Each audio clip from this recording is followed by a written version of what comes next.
The thick canopy of pines swayed under the breath of a December wind. On the border between the USA and Canada, Highway 23 ran like a dark artery through the wilderness. Patrol Officer Liam Connors was on his usual rounds, the beam of his flashlight piercing the shadows that danced between the towering trees. His radio crackled with static, a routine call about a potential poacher deeper in the woods. He turned off the highway, the tires of his cruiser crunching on the frost-laden forest path. But something felt wrong. The woods had gone silent, save for the sound of his boots on the frozen ground. Then, a low growl rumbled through the night, sending chills down his spine. That was the last time anyone saw Officer Connors. 1 month later, a gas station on the American side of the border came alive in the middle of the night. A man stumbled in, his uniform torn and bloodied. It was Connors, but he looked older, his face gaunt and eyes sunken. He couldn't remember where he had been. The only words he muttered were, "They're coming." Maria Torres of the U.S. Forest Service was assigned to investigate Connor's disappearance and miraculous return. She knew the area well, having grown up near the border. Locals spoke of legends, of spirits that roamed the woods, and of wolves that weren't entirely of this world. Connor's account was fragmented, filled with jarring imagery. A clearing bathed in pale moonlight, the sound of howls harmonizing with human screams, and a pair of burning amber eyes watching him from the darkness. "I remember a cabin," he whispered during their interview. "It's where they kept me, but it wasn't normal. It changed every time I looked at it." Maria and Connor's story drew national attention.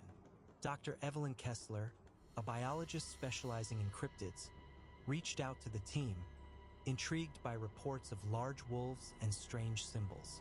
Maria, desperate for answers, reluctantly allowed Evelyn to join the investigation.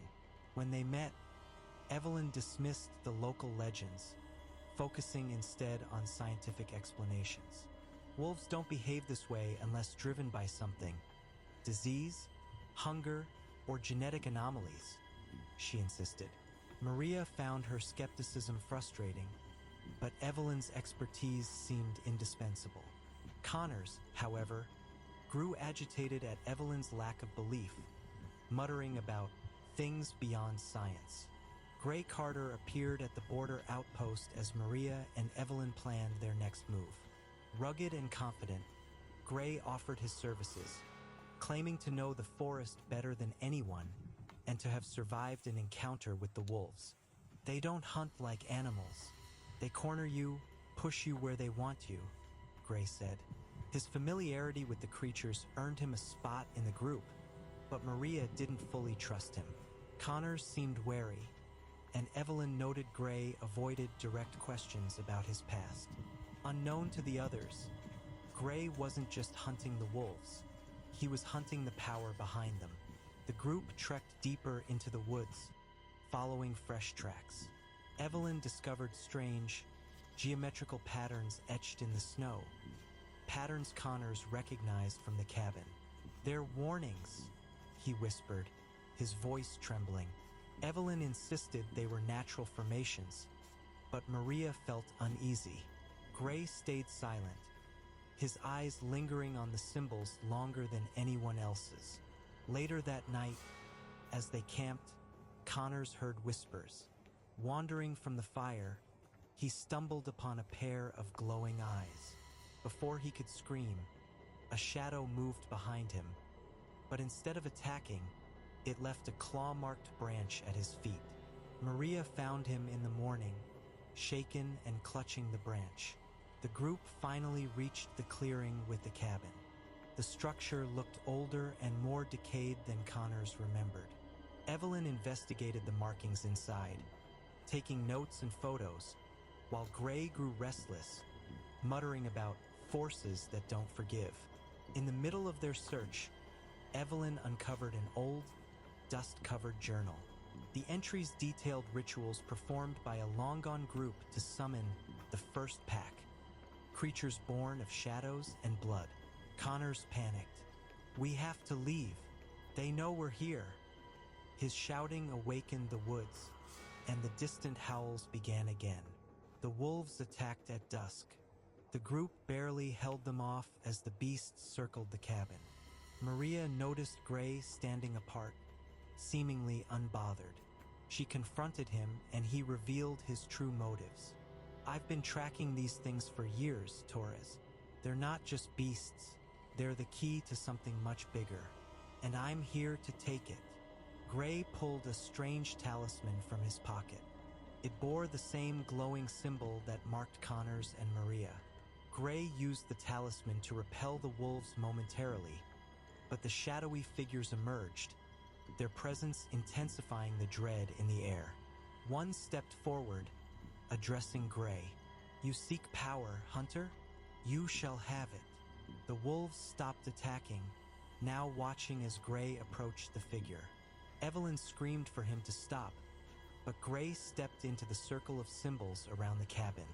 A blinding light erupted, and when it faded, Gray was gone. With Gray gone, the wolves resumed their assault. Connors collapsed, the mark on his neck burning brighter. Evelyn and Maria dragged him into the woods, narrowly escaping as the cabin crumbled into itself, swallowed by the ground. In the chaos, Evelyn realized Gray's talisman was lying in the snow. She grabbed it, feeling its unnatural warmth. The wolves stopped chasing them, held back as the talisman glowed faintly in her hands. The trio found temporary safety in an abandoned ranger station. Evelyn studied the talisman and the journal, piecing together fragments of the ritual. She realized the talisman bound the user to the forest's ancient power, but at a terrible cost. Meanwhile, Maria heard whispers, just as Connors had before. She felt the mark on her neck pulsing, connecting her to the forest. That night, she dreamed of Gray, now part of the shadowy figures, his eyes glowing like the wolves. When Maria woke, Evelyn proposed a dangerous plan. Use the talisman to sever their connection to the forest. But Connors warned them, "The forest doesn't let you leave." Not completely. The group decided to confront the source of the power once more. Evelyn held the talisman tightly. Maria steeled herself for the battle ahead, and Connors, though weak, insisted on coming. They walked into the forest, knowing it would demand a sacrifice. As they disappeared into the trees, the wolves howled again. This time, it sounded almost like laughter. Snow fell softly on the cobblestones of the small Polish town of Varsovie, blanketing the streets in a gentle white cover. Tourists were gathering as Christmas approached. In the main square stood a Christmas tree adorned with twinkling lights, around which children danced, holding warm, sweet treats in their hands. Andrew stood on the edge of the crowd, leaning against the cold stone facade of a building.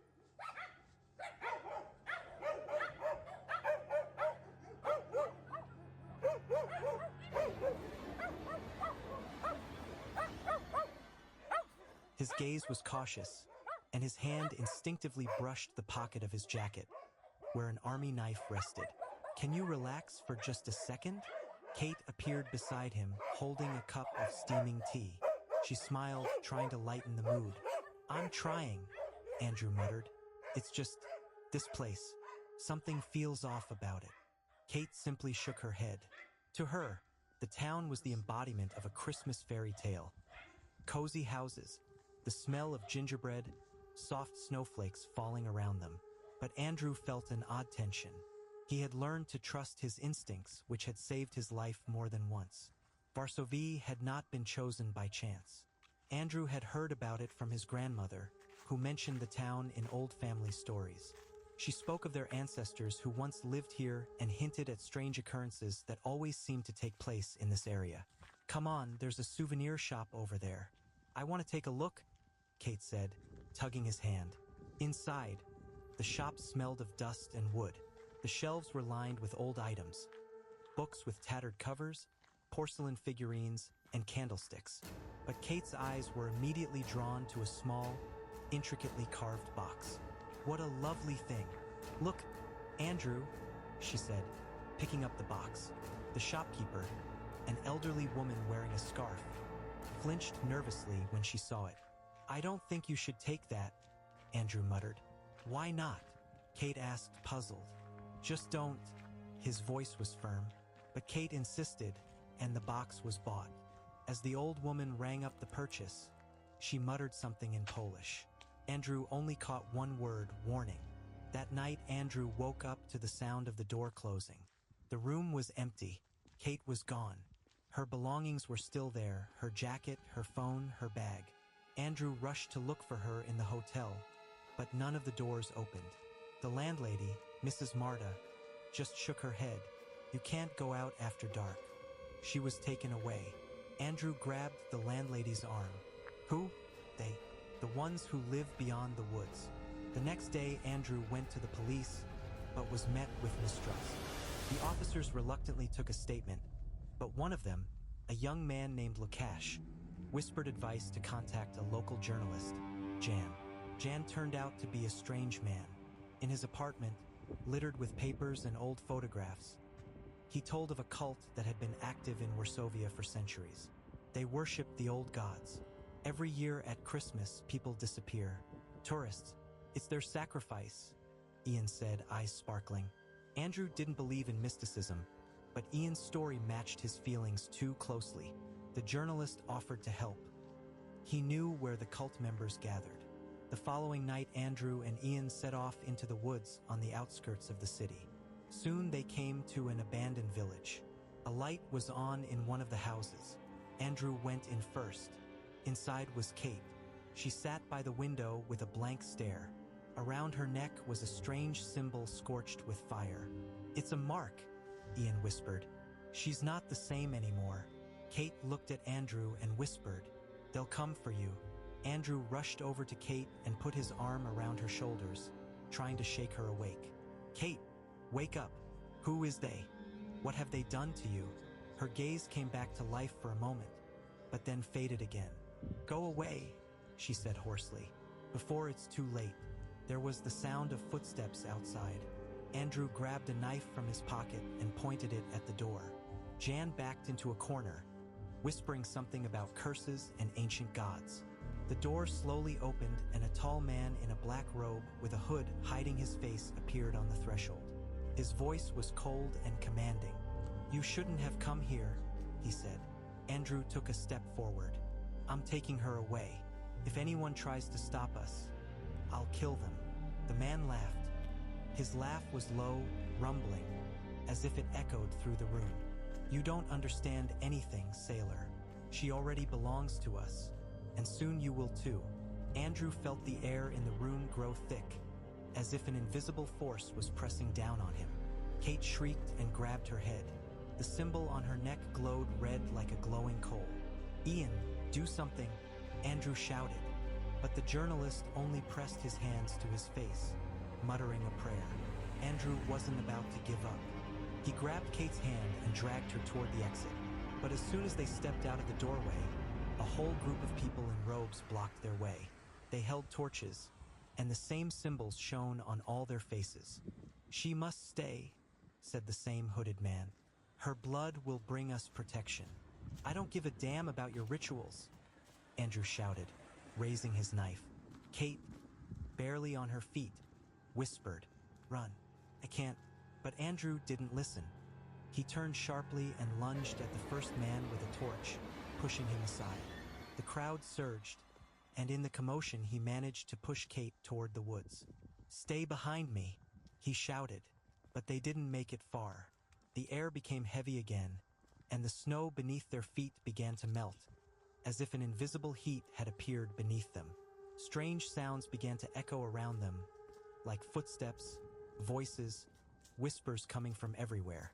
Suddenly Kate stopped. She turned to Andrew, her face contorted with pain. "I can't leave," she said. "They're in my head." Andrew tried to grab her, but an invisible force threw him back. He hit a tree and lost consciousness. Andrew woke up when the sky was already lightening. He was lying in the main square of Warsovia, surrounded by locals. Ian sat next to him, his face grim. "Where is she?" Andrew exhaled, jumping to his feet. Ian looked at him, then raised his eyes to the Christmas tree. Underneath it lay a box, the same one Kate had bought. It was open, and inside was a burnt picture of Kate. "They took it," Ian said quietly. "And now you know why." "Why?" Andrew grabbed Ian by the collar. "Why all this?" "You brought her here yourself," Ian replied. "You brought the victim." Andrew realized the meaning of his words. He remembered everything. The strange glint in the sales clerk's eyes, the warning of old Mrs. Marta. This place was waiting for her, or whoever was with her. It was only then that he noticed something. On his neck, a small but familiar symbol, the same one Kate had been wearing. Andrew left Warsovia that same night.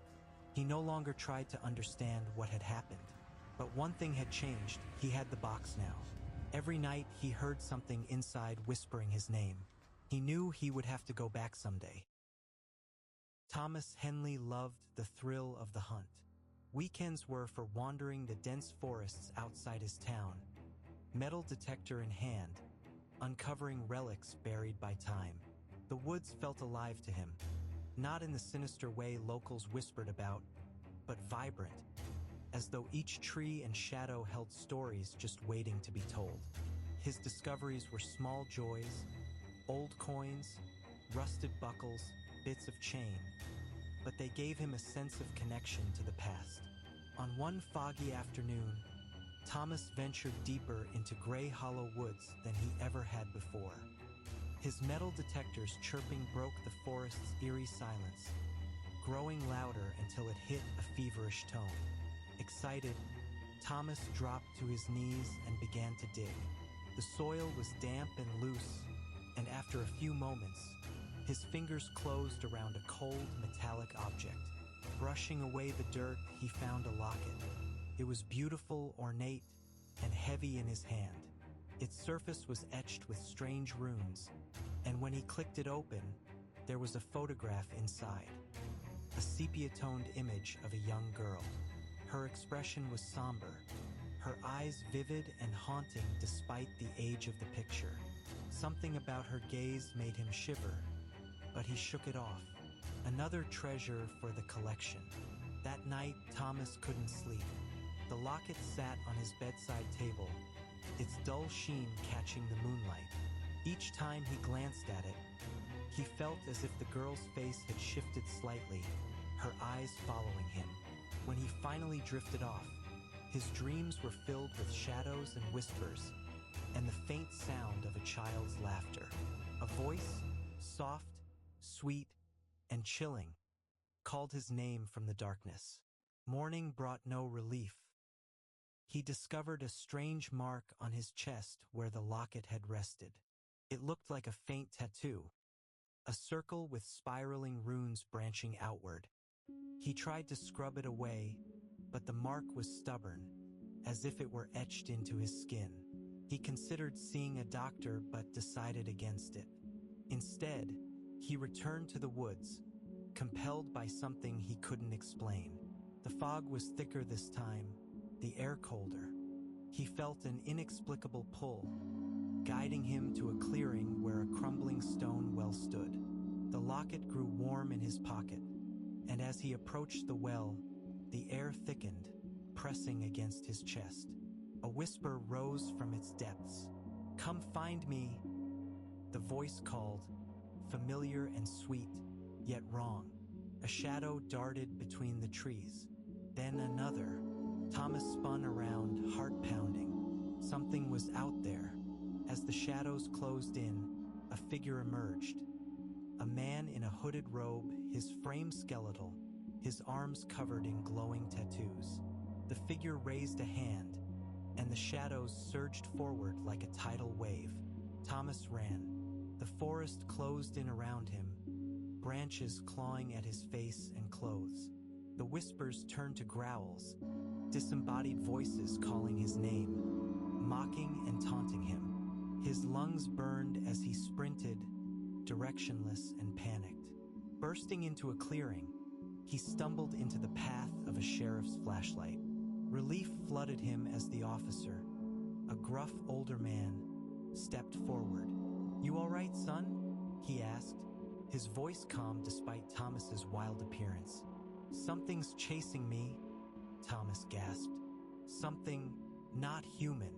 The officer's expression darkened. "You found something in the woods, didn't you?" Thomas hesitated, then pulled the locket from his pocket. The officer's face hardened as he rolled up his sleeve, revealing an intricate tattoo that matched the runes on the locket. "This isn't good," the officer muttered. "Come with me." They retreated to a weathered cabin deep in the woods. Inside, the sheriff, Malcolm Dunn, explained everything. Decades ago, Malcolm had found a cursed coin in the same forest. The woods were alive, he said, feeding off the greed and curiosity of those who dared to disturb its relics. The locket, like his coin, was bait. "They mark you," Malcolm said grimly, pointing to his tattoo. "And once you're marked, they'll come for you." A violent tremor shook the cabin, cutting off Malcolm's explanation. The windows rattled as an otherworldly howl pierced the air. "They've found us," he said, grabbing his rifle. "Run!" Thomas followed Malcolm into the night, the whispers growing louder as shadows swirled around them. They sprinted through the woods, but the shadows were relentless, dragging at their feet. The locket burned against Thomas's chest, the heat unbearable. Ahead, the clearing with the well appeared again, as though the forest had led them back on purpose. Malcolm turned, firing his rifle into the darkness. The shadows recoiled but did not retreat. "Keep going," he shouted at Thomas. "Don't stop." Thomas hesitated, but the sheriff's defiance gave him a burst of courage. He ran toward the edge of the woods, breaking through the tree line just as dawn began to break. When he turned back, the forest was silent. Malcolm was gone. In the days that followed, Thomas tried to put the encounter behind him, but it was impossible. The mark on his chest darkened, and the locket whispered to him at night. He couldn't understand the words, but the tone was urgent, almost pleading. Unable to stay away, he returned to the woods, hoping to find answers. This time, he wasn't alone. A woman named Claire approached him at the forest's edge, her eyes hollow and tired. She claimed her brother had vanished in Gray Hollow years ago after finding a similar artifact. "The forest takes people," she said, "but it always leaves something behind, something cursed."